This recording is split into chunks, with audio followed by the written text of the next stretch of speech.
Salut les amis, petite vidéo, c'est Gibril Badji, bienvenue sur ma chaîne. Et déjà, premièrement, merci parce que hier j'ai posté ma vidéo de présentation avec mon parcours.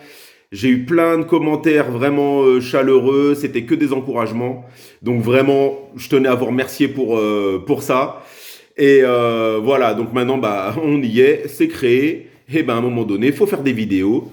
Tu prends ton téléphone et puis tu te filmes. Et c'est parti. Première vidéo, pourquoi il faut investir dans l'immobilier? C'est totalement, on va dire, pas stupide, mais c'est totalement évident. Mais pourquoi faut le faire? Alors la première des choses, c'est qu'on n'a pas tous le même pourquoi. Certaines personnes, elles vont vouloir vraiment se faire un capital pour la retraite. Des gens qui sont passionnés par leur boulot, ils n'ont pas du tout envie de quitter leur job, ça leur va très bien comme ça, ils veulent vraiment sécuriser leur patrimoine. Il y a d'autres personnes qui en ont marre de leur job et qui veulent le quitter. Donc vraiment, il y a plein de raisons en fait pour investir dans l'immobilier. Mais moi, j'ai relevé 3 points vraiment essentiels et dont le dernier qu'on n'entend pas souvent parler mais qu'on oublie. Mais il y a 3 points essentiels. Le premier, et ça, je pense que tout le monde le sait, c'est l'effet de levier. C'est-à-dire que la banque va t'enrichir. Tu fais un crédit à la banque et grâce au loyer de tes locataires, tu vas pouvoir rembourser ton crédit qui va te permettre de rembourser du capital. Il y a deux lignes quand tu fais un crédit bancaire. Il y a le capital et les intérêts. Les intérêts, entre guillemets, c'est perdu, mais on verra avec d'autres vidéos où en fait les intérêts, ça peut te servir. Mais clairement, là où tu t'enrichis, c'est tout le capital que tu rembourses tous les mois à la banque. Ça tombe, janvier, février, à la fin de l'année, 12 mois de remboursé. Ok, capital restant dû, ça diminue. Donc vraiment, l'effet de levier, c'est énorme. Et c'est le seul actif qui permet de t'enrichir comme ça, que ce soit la bourse ou d'autres actifs. Tous les mois, tu dois prendre de ton salaire ou de l'argent de ton business pour le mettre et le faire fructifier. L'immobilier, c'est pas du tout comme ça. C'est à l'envers. C'est la banque te prête et tu rembourses par la suite. Tu t'enrichis comme ça, en fait. Le deuxième point vraiment qui est dingue, je me comprends, toutes les personnes, toutes les personnes qui ont réussi ont de l'immobilier.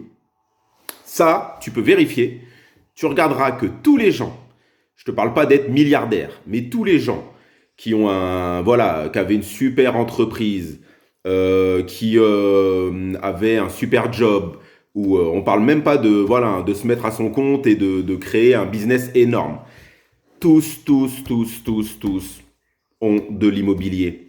Si tu veux à un moment donné t'enrichir et vraiment sécuriser ta famille ou te générer des revenus supplémentaires, ça passe par l'immobilier.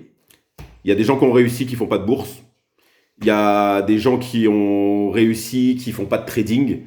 Par contre, je te garantis que tous les gens ont de l'immobilier et ils ont un petit parc. Même si c'est pas grand-chose par rapport à ce qu'ils gagnent, ils ont un petit parc. Et le troisième point, vraiment, ça je l'entends jamais, mais vraiment je l'entends jamais, c'est qu'en fait, l'immobilier, ce qu'il y a de bien pour des personnes qui aiment bien vivre, c'est que même si tu as mis de l'apport, parce que on verra dans d'autres vidéos s'il faut en mettre ou pas, mais même si tu as mis de l'apport, clairement, une fois que tu as mis de l'argent dans ton immobilier, tu ne peux plus le dépenser. Et ça, on ne l'entend pas. Quand tu places sur un compte, même en bourse, alors évidemment, tu ne vas pas vouloir retirer ton argent, sinon tu vas perdre. Mais tu peux le faire. L'immobilier, tu peux aussi le faire, mais il faut revendre ton bien. Et franchement, entre déjà prendre la décision toi-même de le revendre, trouver quelqu'un, bon après si tu es dans une zone tendue, tu peux revendre facilement. Mais clairement, les démarches à faire pour récupérer le cash, c'est beaucoup plus compliqué que, par exemple, quand tu as ouvert un compte épargne. Un compte épargne, tu appelles ton banquier ou t'envoies un mail. J'aimerais vider mon compte. Et clairement, peut-être qu'en une semaine, maximum, en une semaine, tu as tes sous. Là, l'immobilier, c'est quand même beaucoup plus long. Ça prend plusieurs mois. Donc ça, voilà, c'est le troisième point que moi, j'ai identifié. Et clairement, ça fait que en général, bah, tu revends pas, même quand tu avais décidé de vendre, et tu revends vraiment souvent quand tu as un autre coup à faire et qu'il te faut du cash pour racheter de l'immobilier, mais dans ce cas-là, bah, il n'y a pas de souci, tu peux vendre.